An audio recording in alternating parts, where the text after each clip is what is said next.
É assustador, assustador.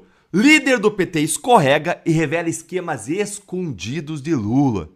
Bom dia, bom dia, bom dia pra você nessa segunda-feira, 13 de outubro. Ou melhor, 12 mais 1 de outubro. E eu vou te mostrar aqui no canal o que Lula não quer que você saiba, que é como funcionam, na verdade, os esquemas dele e do PT no governo federal. E um spoiler pra você. É apavorante entender como as coisas realmente funcionam em Brasília. O que eu vou te mostrar agora, na verdade, é uma verdadeira aula magna, em menos de 2 minutos, dada por um super professor, alguém que não podia entender melhor disso. Afinal de contas, ele é líder do PT na Câmara, José Guimarães. É aquele deputado que teve um assessor pego no aeroporto com 100 mil dólares na cueca e 209 mil dólares em uma mala. Faz a conta aí, hoje isso aí ia dar quanto? Mais de 1,5 milhão de reais. E ele vai te ensinar como funciona a política de verdade. A corrupção, o fisiologismo, o toma lá da cá e o uso eleitoreiro do dinheiro público. Mas nós ainda temos uma esperança, apesar do que eu vou te mostrar, e eu vou te dizer no final como que você pode mudar esse cenário para melhor, começando agora. Mas bora aqui pro vídeo então, diretamente, que é um corte do podcast As Cunhas. E presta bastante atenção no que ele fala quando o assunto são os cargos do Centrão no governo, principalmente aí de partidos como União Brasil e Progressistas, que anunciaram que saíram oficialmente do governo Lula. Olha aqui, se segura aí, especialmente segura o seu queixo aí para não cair, ó. Eu acho que vai ter um rebuliço tamanho do mundo na próxima semana. Oba. Qual é o rebuliço? A Gleice vai meter a faca. Eu tava na reunião com ela e o Lula. O Lula disse, Gleice, você agilize, viu?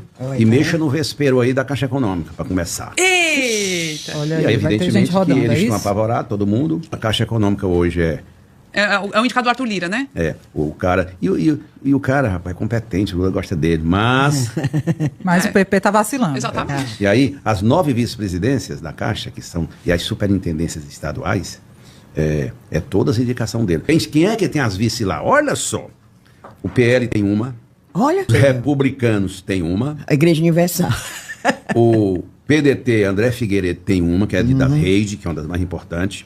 Tem uma que o Lula não deixa tirar, que é do PT, porque é dele, que é a Inês, a Minha Casa e Minha Vida. Tem uma do Podemos e a presidência, que é do Arthur Lira. Então, a Gleice, a ministra Gleice, me disse com todas as letras. Eu não vou discutir, eu vou fazer. E eu já tenho notícias que mandou tirar. Eu já recebi telefonema. Então... Zé, não deixa mexer na minha diretoria do Denox, não. Eu disse, entenda com a Gleice. Realmente, Eu né, acho que senhor? será uma nova fase. O governo, na minha opinião, não tem que inventar muita coisa para ir ao Congresso. Pouquinha coisa para não ter problema. É votar o orçamento, tem uns 3 projetos importantes e ligar o modo eleição em 2026. Exatamente. Gente, inacreditável, inacreditável, inacreditável. Bora quebrar esse vídeo em partes. Primeiro, depois que os partidos do Centrão desembarcaram do governo Lula, Lula ordenou para Gleice, agilize.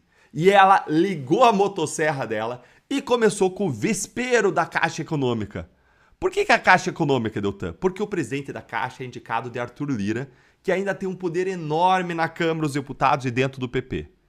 Gente, Arthur Lira, foi ele, aliás, que criou o Hugo Mota e que está por trás de praticamente todas as decisões do Mota.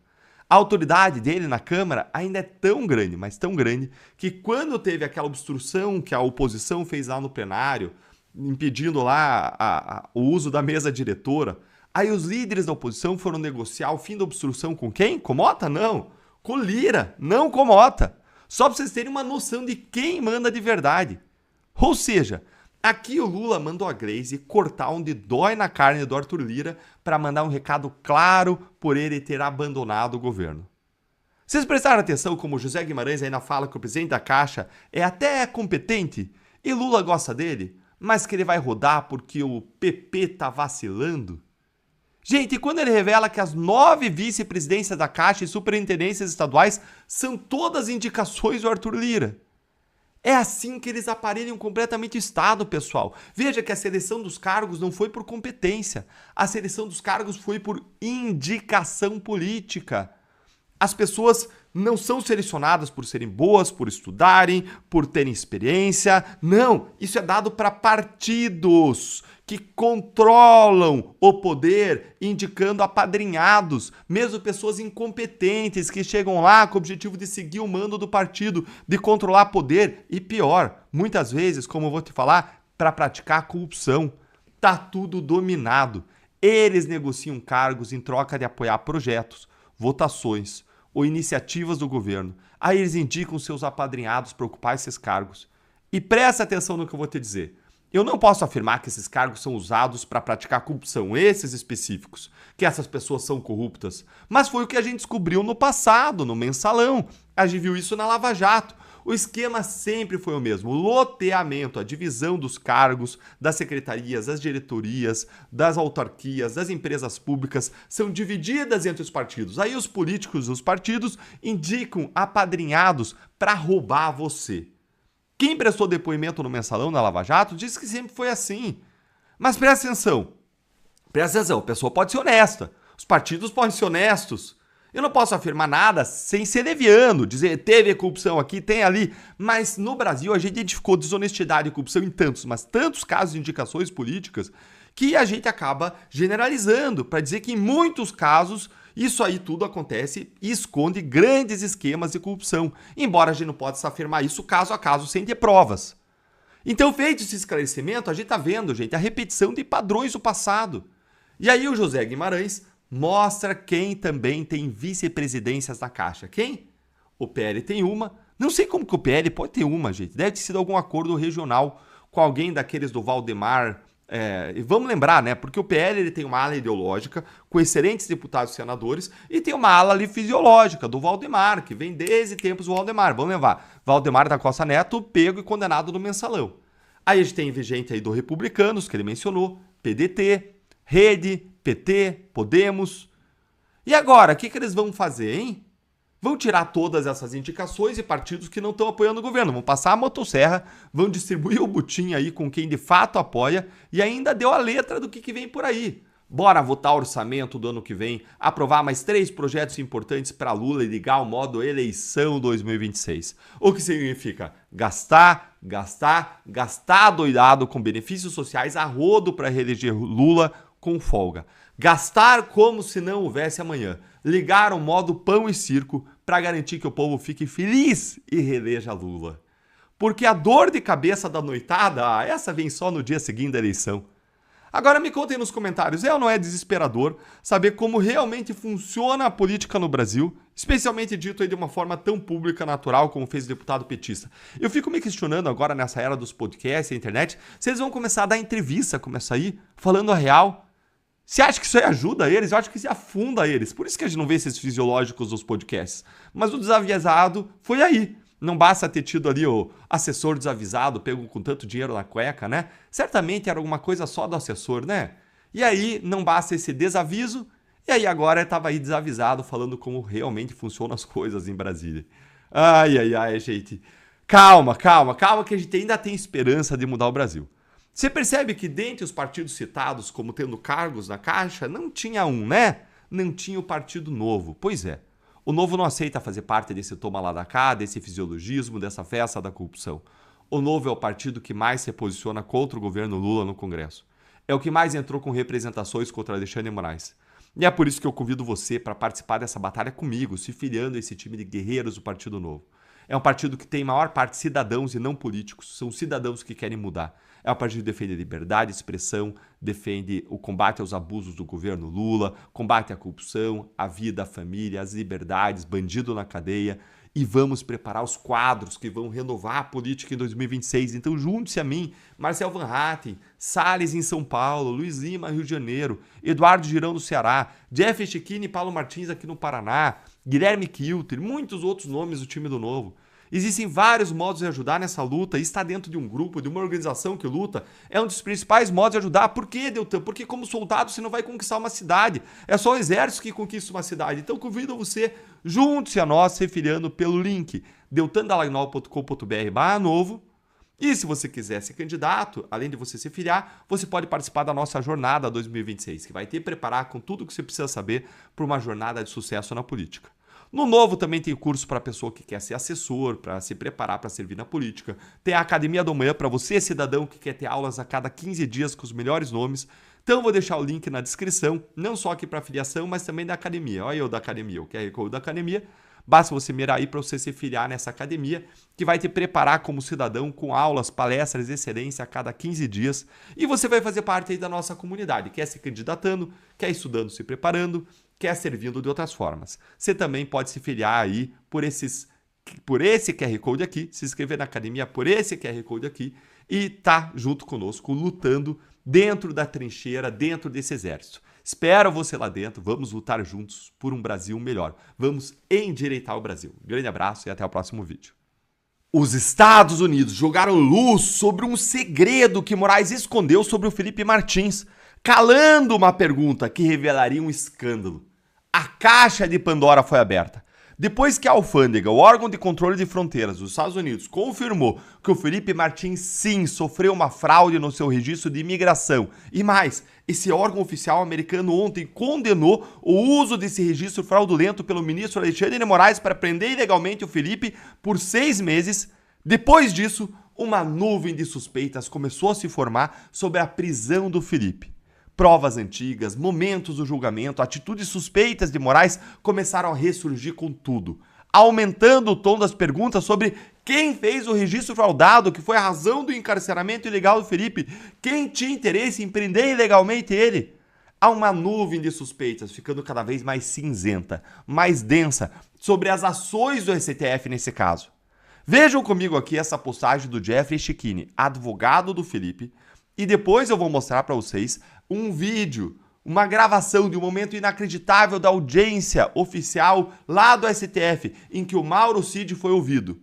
Quando a gente terminar esse vídeo da audiência, eu vou levantar com vocês qual que é a explicação que paira no ar, qual é a suspeita sobre o STF. Fica aqui comigo até o final, porque isso aqui está cada vez mais imperdível.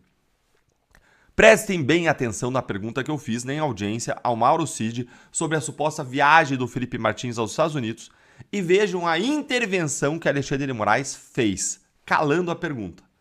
Quando saiu o pronunciamento oficial dos Estados Unidos confirmando a falsidade do documento que prolongou a prisão do Felipe Martins, eu lembrei imediatamente desse momento da audiência.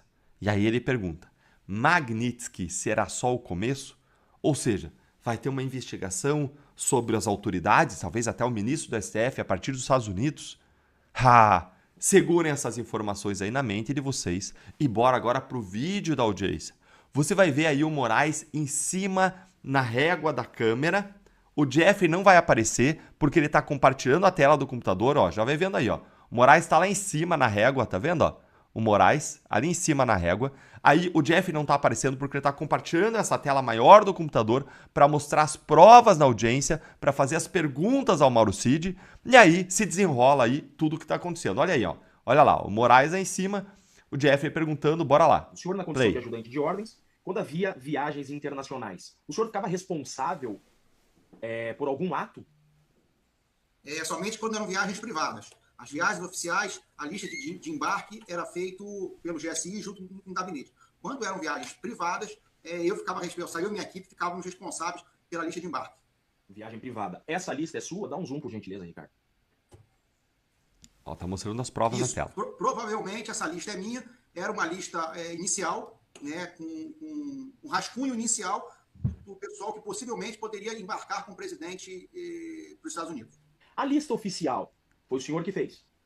A lista final foi eu que fiz. Tá. Tinha o nome do Felipe Martins? Não.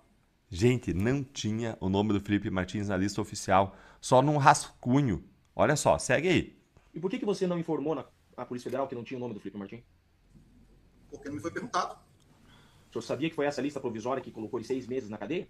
Doutor, sem comentários, porque não foi a lista provisória que determinou a prisão dele, fui eu que determinei a prisão dele. Então não é o réu colaborador que vai fazer juízo sobre a decretação da prisão. Próxima pergunta. O senhor confirma que Felipe Martins nunca esteve na lista definitiva? Confirmo. Felipe Martins não saiu do Brasil junto com o presidente Bolsonaro no dia 30 de dezembro de 2022? Ele não estava no avião presidencial. Gente, chocante, não é? Não é chocante? É um absurdo total. Você viu, o Mauro Cid sempre soube e sempre tinha informação de que o Felipe nunca viajou. Aí os caras usaram um registro fraudulento. Mas, peraí, tem uma coisa aqui que não faz sentido. Depois da gente assistir esse momento, sabendo o que a gente sabe hoje, e depois do anúncio do governo americano confirmando a fraude contra o Felipe Martins, surgem várias perguntas. Primeiro, por que é que o Mauro Cid não falou quando foi preso, e mais, na sua delação, quando estava colaborando, que o Felipe Martins não viajou com o Bolsonaro nos Estados Unidos? Mesmo sabendo que essa era a diferença entre a prisão injusta do Felipe Martins e a sua justa liberdade. Por que o Mauro Cid ficou em silêncio sobre isso? Ele disse aí nesse vídeo da audiência, do interrogatório que você assistiu comigo, que é porque a Polícia Federal não perguntou para ele. Mas desde quando esse é um impedimento para o colaborador falar tudo o que sabe? Mais ainda, por que a polícia não perguntou? Principalmente uma informação tão importante, que colocou um homem na cadeia ilegalmente por 6 meses, afastando da esposa, da filha pequena, da família. É muito difícil acreditar que o próprio policial, que a polícia, não tenha perguntado isso para o Cid em paralelo aos depoimentos, em algum momento. Porque eles estavam desesperados, a polícia, Moraes, para provar que o Felipe viajou. O Felipe estava contestando, dizendo não viajei. A polícia estava dizendo viajou. Então tinha um conflito aí, eles estavam desesperados para provar e tinha lá o colaborador, o Mauro Cid, bastava ir lá e perguntar para ele, para produzir essa prova. Então fazia todo sentido que a polícia perguntasse para o Mauro Cid, a não ser que a polícia já soubesse que o Felipe Martins não tinha viajado. Aí fazia sentido não perguntar para o Mauro Cid, não perguntar nada, nem no depoimento oficial, nem na hora informal. E se ele quisesse falar, aí silenciava ele. A única razão para a Polícia Federal não ter perguntado o que o Jeffrey acabou de perguntar aí no vídeo e que Moraes impediu que o Cid respondesse era porque eles já sabiam da resposta. Eles sabiam que a resposta que o Cid daria não era uma resposta conveniente, era a resposta que o Felipe Martins não viajou. Eles sabiam que se Cid respondesse que ele não tinha viajado, a farsa inteira cairia. Eles iam ter que soltar o Felipe, que eles tinham prendido ilegalmente por mais de 4 meses, sem uma acusação formal, para forçar que ele delatasse. Agora, quero ouvir a sua opinião. Ah, e só para lembrar, na Lava Jato a gente nunca prendeu alguém mais de 1 mês sem uma acusação formal. Ali o Felipe Martins estava preso por meses sem acusação. Por isso que eu falo, para forçar que delatasse. Tem uma diferença total entre a Lava Jato e o que aconteceu no STF. E agora eu quero ouvir a sua opinião. Por que você acha que o Moraes silenciou o Cid ali na audiência e impediu ele de responder completamente as perguntas do Chiquinho, hein? Me conta aí nos comentários, ó, só não vai falar nada que coloque você sob investigação, né? Mas, Deltan, como que eu vou saber o limite entre o que eu posso e eu não posso falar? Eu tenho um curso em que eu ensino tudo sobre isso. Como você pode criticar autoridades, quem for, viver a vida, falar nas redes sociais sem cometer crimes, de forma legítima, protegida e mais. Eu ensino sobre o wokeismo, cancelamento, como exercer a sua liberdade de expressão no máximo, nesses tempos sombrios de censura e perseguição. Então aproveita aí o seu final de semana para estudar, para fazer algo que vai acrescentar na sua vida, na sua visão do mundo, na sua compreensão do país, no exercício dos seus direitos. É só você mirar aí no QR Code aqui da tela, olha aí, ó. Agora sim, no QR Code aqui da tela, ou você clicar no link da descrição para que a gente tenha o privilégio agora de avançar para ter uma relação também de professor e de aluno. Vai ser uma honra para mim, um grande abraço e eu espero você lá dentro do nosso curso.